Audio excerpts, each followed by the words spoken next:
Hello everybody and welcome to Stedmans Garage. Today we've got a Volkswagen Caddy in. Customer complaint is that the airbag light is on and they'd like it resolved. So what we're going to do today is we're going to go through the steps as how to diagnose this airbag fault, what's involved, what the actual cause is, how we're going to rectify it, and at the end, the fix. So follow me as we go on this little journey to find out what's going wrong with this car.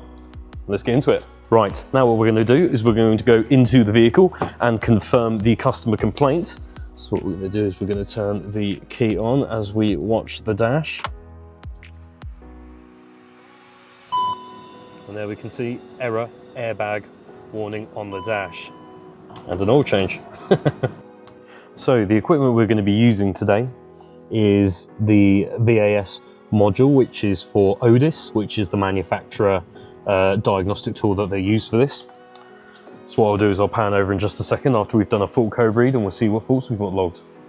If I bring you over to the laptop, what I can show you is we have fault code B101 alpha for alpha, crash sensor for front airbag, driver side, incorrect component installed. Now, after doing a little bit of research, what we found is that there is actually a TPI out for this vehicle. So what I've got open on the screen in front of me is the TPI issued by Volkswagen themselves. The complaint here, the statement is that the airbag warning light lamp is on, which is our customer's complaint. We can reproduce this fault, and this TPI also states the same fault code that we have logged in our airbag module. Now, the technical background on this is that there's a deviation in the software or optimized software out for it. In here it says, when starting up the airbag deployment control unit, there may be event entries in the J234, which is the airbag module. And when putting it on, it's basically out of tolerance. The software's been optimized and it's been updated by Volkswagen to rectify this issue. So what we're going to do is we're going to carry out the software update on the airbag module on the vehicle. Once we've done that, then hopefully we'll be able to solve the customer's problem. So I've inputted the action code that technical bulletin has given us into the airbag module. And as we can see displayed here, the following control modules will be updated to a recent version number, showing that there is an update out for this. So what we'll do is we'll go ahead and continue. And the software adaptation for the airbag control module is being performed. I'll bring you back once it's done. So now I've got the update underway. We can see the little progress bar at the bottom there. We're about halfway through. And now we sit and wait.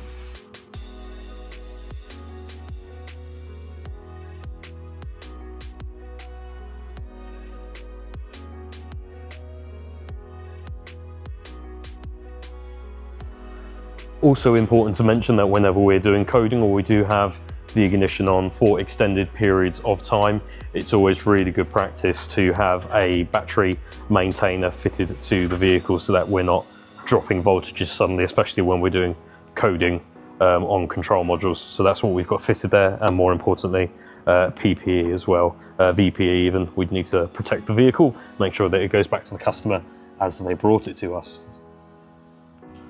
Right, so now it's finished running the update. It's given me a prompt here to switch the ignition off, so that is what we shall do. So, coming over into the car, we're going to switch her off.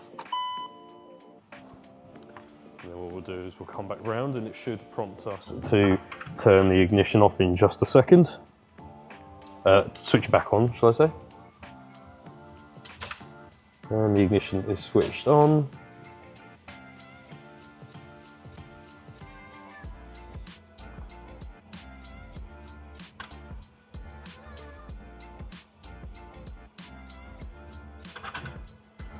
And here we've got a message saying the following control modules have been updated to a recent version number.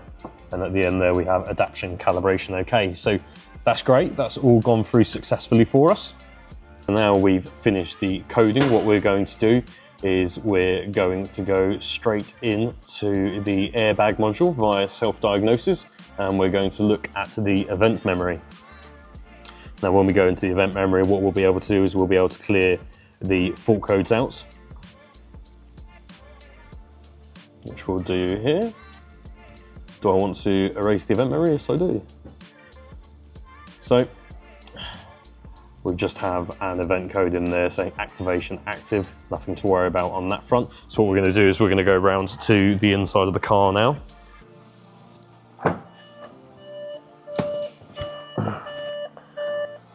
And see what we get come up on the dashboard. So what we're going to do is we're going to switch the ignition on and back off, key out and back on.